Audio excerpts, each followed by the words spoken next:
नमस्कार दोस्तों, मैं हूँ आरती प्रजापति यूट्यूब चैनल पर आप सभी का हार्दिक स्वागत करती हूँ। दोस्तों, हमारे यहाँ UGC net paper 1 and paper 2 psychology की प्रिपरेशन कराई जा रही है। आज का हमारा जो टॉपिक है वो रिसर्च का चल रहा है, जो यूनिट 2 है। पेपर 1 में भी यूनिट 2 में रिसर्च आता है, जो रिसर्च एप्टीट्यूड आता है, और जो आपका सब्जेक्ट का पेपर होता है उसमें भी यूनिट 2 में रिसर्च का पेपर आता है। तो मैं दोनों को साथ में लेकर यहाँ पर आपको पढ़ा रही हूँ। आज हम देखने वाले हैं स्टेप्स ऑफ रिसर्च के बारे में। जो हम देख रहे थे उसमें भी हम अभी देख रहे हैं सैम्पलिंग के बारे में। तो सैम्पलिंग में भी हमारा ये चल रहा है कि टाइप्स ऑफ सैम्पलिंग, ओके, यानी कि सैम्पलिंग के कितने टाइप होते हैं, और उन टाइपों में से भी जो भी टाइप्स है उनके भी जितने भी टाइप्स है उनके बारे में हम देखने वाले हैं। चलिए दोस्तों, टॉपिक पे जाने से पहले आप सभी से रिक्वेस्ट है, अगर वीडियो अच्छा लगे तो इस वीडियो को लाइक कर दीजिएगा, अपने दोस्तों को शेयर करते रहिएगा, और इस चैनल पर अगर आप नए हैं तो इस चैनल को सब्सक्राइब कर लीजिएगा, ताकि इस चैनल पर जो भी नोटिफिकेशन डाली जाती है वो सबसे पहले आपको मिल जाए। चलिए दोस्तों, चलते हैं टॉपिक की ओर। तो दोस्तों, सबसे पहले मैं बता देती हूँ, कल के वीडियो में मैंने आपको बताया था कि जो रिसर्च के जो स्टेप्स होते हैं ना, स्टेप्स ऑफ रिसर्च, यानी कि रिसर्च के जो स्टेप्स होते हैं उनमें एक स्टेप आता है सैम्पलिंग का। क्या आता है? सैम्पलिंग का। अब देखिए दोस्तों, सैम्पलिंग का जब जो स्टेप आता है तो उसमें क्या होते हैं कि उनके भी प्रकार पड़ते हैं। तो उनके प्रकार में मैंने आपको बताया था कल कि संभाव्य प्रतिदर्शन और असंभाव्य प्रतिदर्शन, जिसे हम कहते हैं प्रोबेबिलिटी सैम्पलिंग और नॉन प्रोबेबिलिटी सैम्पलिंग। सैम्पलिंग का मीनिंग भी मैंने बताया था। सबसे पहले मैंने आप लोगों को बताया था कि पॉपुलेशन किसे कहते हैं और सैंपल किसे कहते हैं, और पॉपुलेशन में से सैंपल को जब चुना जाता है तब वो सैंपल चुनने की जो प्रक्रिया होती है, जो विधि होती है, उन दोनों के बीच में जो विधि होती है, मान लीजिए पॉपुलेशन है और उनमें से हमने सैंपल लिया है, तो इन दोनों के बीच में जो प्रोसेस की जाती है उसी को हम कहते हैं सैम्पलिंग। ओके, तो सैम्पलिंग के दो प्रकार होते हैं, प्रोबेबिलिटी सैम्पलिंग और नॉन प्रोबेबिलिटी सैम्पलिंग। ओके, तो आज हम देखने वाले हैं प्रोबेबिलिटी सैम्पलिंग के टाइप्स के बारे में। तो हम इसके जितने भी टाइप्स हैं उन टाइप्स को भी एक एक करके अलग अलग वीडियो में देखने वाले। जिस तरीके से आपने देखा होगा कि रिसर्च के डिज़ाइन के बारे में मैंने आपको हर एक जो टाइप्स थे उनको एक एक वीडियो में आपको समझाया था, तो इसमें भी हम इसी तरीके से देखेंगे। चलिए देखते हैं। सबसे पहले प्रोबेबिलिटी सैम्पलिंग किसे कहते हैं, मैंने आपको समझाया था कि जहाँ पर क्या होती है कि लोगों की चुने जाने की संभावना कैसी होती है, बराबर बराबर होती है, यानी कि ना ही किसी के साथ पक्षपात होता है, कि ना ही किसी के साथ किसी प्रकार का पूर्वाग्रह जो रिसर्चर होता है वो रख सकता है। ओके, और जो नॉन प्रोबेबिलिटी में क्या होता है कि वहाँ पर जो रिसर्चर होता है वो अपनी इच्छा अनुसार, अपनी आवश्यकता के अनुसार लोगों का चुनाव करता है। ओके, तो यहाँ पर अभी हम देखने वाले हैं प्रोबेबिलिटी सैम्पलिंग के बारे में। तो उसके 4 प्रकार पड़ते हैं। ओके, यहाँ पर उसके कितने प्रकार पड़ते हैं? 4 प्रकार पड़ते हैं। तो यहाँ पर उसके 4 प्रकार पड़ते हैं। उनमें सबसे पहले है साधारण यादृच्छिक प्रतिदर्शन, जिसे हम कहते हैं सिंपल रैंडम सैम्पलिंग। उसके बाद है स्तरित यादृच्छिक प्रतिदर्शन, स्ट्रेटेजी रैंडम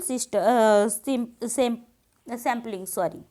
और यहाँ पर क्लस्टर क्षेत्र गुच्छ प्रतिदर्शन है, उसे हम कहेंगे क्लस्टर सैम्पलिंग। और उसके बाद व्यवस्थित प्रतिदर्शन है, जिसे हम कहेंगे सिस्टमैटिक सैम्पलिंग। ओके, और उसके बाद भी एक आता है जो जिसे हम कहते हैं मल्टी स्टेज। ओके, तो मल्टी स्टेज जो होता है वो भी यहाँ पर आएगा, लेकिन वो ये हमारा जो क्लस्टर सैम्पलिंग है ना उसका ही एक पार्ट होता है, जिसे हम मल्टी स्टेज सैम्पलिंग कहते हैं। ओके, उसके बारे में भी हम उसका जब टॉपिक आएगा तब पढ़ाएंगे। चलिए, आज हम देखने वाले हैं सिंपल रैंडम सैम्पलिंग के बारे में। दोस्तों, यहाँ पर देखते हैं साधारण यादृच्छिक प्रतिदर्शन, अगर हिंदी में बोला जाए तो इसे इस तरीके से ही बोला जाता है, साधारण यादृच्छिक प्रतिदर्शन। और अगर इंग्लिश में आपको नाम याद रखना है तो simple random sampling. Okay, simple random sampling. अब इसके बारे में थोड़ा सा देख लेते हैं कि आखिर ये है क्या। तो जब कभी भी शोधकर्ता पूरे की पूरी जनसंख्या में से कुछ इकाइयों का चयन रैंडम की विधियों में से ऐसा करता है जहाँ पर लगभग सभी क्षेत्रों में से कुछ इकाइयों का चयन किया जाता है, तो उसे साधारण यादृच्छिक प्रतिदर्शन कहते हैं। देखिए, यहाँ पर क्या कहा जाता है कि जब शोध करता है, मान लीजिए हमारी जनसंख्या है और ये हमारी जनसंख्या है 2 लाख। ओके, तो 2 लाख जनसंख्या में से मान लीजिए मैं रिसर्चर हूँ और मुझे ये 2 लाख, मेरा जो क्षेत्र मैंने समस्या का क्षेत्र पसंद किया है उसकी टोटल जनसंख्या है 2 लाख। ओके, तो 2 लाख में से मुझे कुछ लोगों को चुनना होगा। मैं 2 लाख लोगों पर रिसर्च करने जाऊँगी तो मेरा जो पैसे का जो व्यय होता है वो ज़्यादा होगा और समय का भी मेरा व्यय जो होगा वो ज़्यादा होगा, है ना। तो उन सभी बातों को भी हमें ध्यान में रखना होता है, तो उसके बारे में मैंने आगे आपको बताया था। ओके, तो सैम्पलिंग करना क्या बन जाता है, हमारी मजबूरी बन जाती है। ओके, यानी कि हम 2 लाख लोगों पर रिसर्च नहीं कर पाते हैं, इसीलिए हम क्या करते हैं, उनमें से थोड़ा सा सैंपल ले लेते हैं और उन पर रिसर्च करके उस पर से जो निष्कर्ष निकलता है उस निष्कर्ष को हम 2 लाख लोगों पर क्या करते हैं, लागू करते हैं। ओके, तो यहाँ पर 2 लाख मेरी जनसंख्या है जिसे हम पॉपुलेशन कहते हैं। क्या कहते हैं, पॉपुलेशन कहते हैं। ओके, तो ये मेरी पॉपुलेशन है और उनमें से मैं कुछ सैंपल चुनती हूँ। तो यहाँ पर क्या होगा, जो सिंपल रैंडम सैम्पलिंग है उसमें क्या होगा, तो यहाँ से मैं जो 2 लाख की, मान लीजिए ये मेरा पूरा एरिया है, तो यहाँ से मैं थोड़े से लोगों को लूँगी, यहाँ से मैं थोड़े से लोगों को लूँगी, यहाँ से लूँगी और यहाँ से लूँगी। मान लीजिए 2 लाख लोग हैं तो मुझे लेने हैं 10,000 लोगों को मुझे लेना है। ओके, 10,000 लोगों को अगर मुझे लेना है तो मैं क्या करूँगी, यहाँ से 2500 लोगों को लूँगी, यहाँ से 2500 लोगों को लूँगी, यहाँ से 2500 लोगों को लूँगी और यहाँ से क्या करूँगी, 2500 लोगों को लूँगी। इस तरीके से मैं हर एक क्षेत्र में से थोड़े थोड़े से लोगों को ले लूँगी, तो उसे ही हम कहते हैं साधारण यादृच्छिक प्रतिदर्शन, जहाँ पर क्या होता है, लगभग सभी क्षेत्रों में से कुछ इकाइयों का क्या किया जाता है, चयन किया जाता है। ओके, तो आई होप आपको साधारण यादृच्छिक प्रतिदर्शन यानी कि सिंपल रैंडम सैम्पलिंग किसे कहते हैं उसके बारे में पता चल गया होगी। जितनी भी पूरी की पूरी जो हमारी पॉपुलेशन है, उन पॉपुलेशन में से हर एक क्षेत्र में से हम कुछ लगभग क्या होता है कि समान सभी क्षेत्रों में से थोड़ी थोड़ी सी हम इकाइयों का चयन कर लेते हैं। ओके, और यहाँ पर जो सिंपल रैंडम सैम्पलिंग है उसमें कुछ विधियों का उपयोग किया जाता है, कुछ विधियों को इस्तेमाल करके हम क्या करते हैं, लोगों का चयन कर सकते हैं। तो देखिए यहाँ पर कौन सी विधियाँ हैं, तो टास्क विधि है, पासा विधि है, लॉटरी विधि है, फिशबॉल ड्रॉप विधि है, टिपिक तालिका विधि है और वर्णमाला विधि है। इन सभी के बारे में थोड़ी सी मैं आपको डिटेल में समझा देती हूँ। ओके, चलिए यहाँ पर टास्क विधि, तो टास्क विधि आपको पता होगा, जो सिक्का उछालकर हम जिसका चयन करते हैं। आपने देखा होगा क्रिकेट मैच में जब 2 टीम होती है तो दोनों टीमों में से किसका दाव पहले आएगा वो जानना होता है, तो वो लोग क्या करते हैं, सिक्का टॉस उछालते हैं और उसके आधार पर वो तय करते हैं कि जिसका हेड एंड टेल बोलते हैं ना, तो हेड जिनका आएगा तो ये बैटिंग करेगा, टेल आएगा तो वो बॉलिंग करेगा, इस तरीके का होता है ना। तो बस यही विधि है हमारी टॉस विधि। तो टॉस विधि के आधार पर क्या किया जाता है, चुनाव किया जाता है। ओके, पासा विधि में क्या होता है, पासा फेंक कर जितने भी डिजिट होते हैं आपको पता होंगे, तो पासा में 6 साइड होती है और 1 2 3 4 5 6 इस तरीके से नंबर लिखे होंगे, या तो फिर आपको इस तरीके से मान लीजिए एक ये पासा है हमारा, मान लीजिए इतना तो अच्छे से नहीं बनेगा लेकिन थोड़ा सा बन जाता है। तो चलिए यहाँ पर, तो ये मान लीजिए यहाँ पर 2 है, यहाँ पर 1 है, यहाँ पर 3 है ना। इस तरीके से भी होते हैं ना पासा में। तो इस तरीके से पासा को फेंक कर भी चयन किया जाता है कि चलिए सभी को सबसे पहले किया जाता है, 6-6 का ग्रुप बनाया जाता है और उनमें से फिर क्या किया जाता है, पासा में पहले जो पासा फेंकने से अगर मान लीजिए 3 आते तो 3-3 नंबर वाले जो भी लोग होंगे उन लोगों को क्या किया जाएगा, चुनाव किया जाएगा। ओके, तो इस तरीके से पासा विधि का भी क्या होता है, यहाँ पर इस्तेमाल करके हम रैंडमली सिस्टम से क्या करते हैं, लोगों का चुनाव करते हैं। उसके बाद लॉटरी विधि है, तो लॉटरी विधि में नंबर की पर्चियाँ बनाई जाती है और उनमें से किसी जो पर्ची होती है उसे उठाई जाती है और उन नंबरों वाले को क्या किया जाता है, नंबर सबसे पहले लोगों को नंबर दिए जाते हैं, फिर लॉटरी पर भी नंबर लिखे जाते हैं और फिर लॉटरी में इस तरीके से नंबर पर से क्या किया जाता है, चयन किया जाता है। ओके, फिर फिश बॉल ड्रा विधि होती है जहाँ पर क्या होता है, नाम की पर्ची बनाकर चयन किया जाता है, सभी के नाम लिखे जाते हैं और उसके आधार पर क्या किया जाता है, ड्रॉ किया जाता है और ड्रॉ के आधार पर जिनका नाम आता है उन लोगों को चुना जाता है। ओके, तो यहाँ पर फिश बॉल ड्रा विधि होती है। तो ये 4 विधि आपको पता चल गई होगी। अगर कहीं भी कोई डाउट है तो कमेंट बॉक्स में कमेंट डालते रहिएगा। ओके, चलिए अब आगे देखते हैं टिपिट तालिका। तो देखिए टिपिट तालिका क्या होती है। तो इंग्लैंड के एक व्यक्ति थे जिनका नाम था LHC टिपिट। क्या नाम था, LHC टिपिट।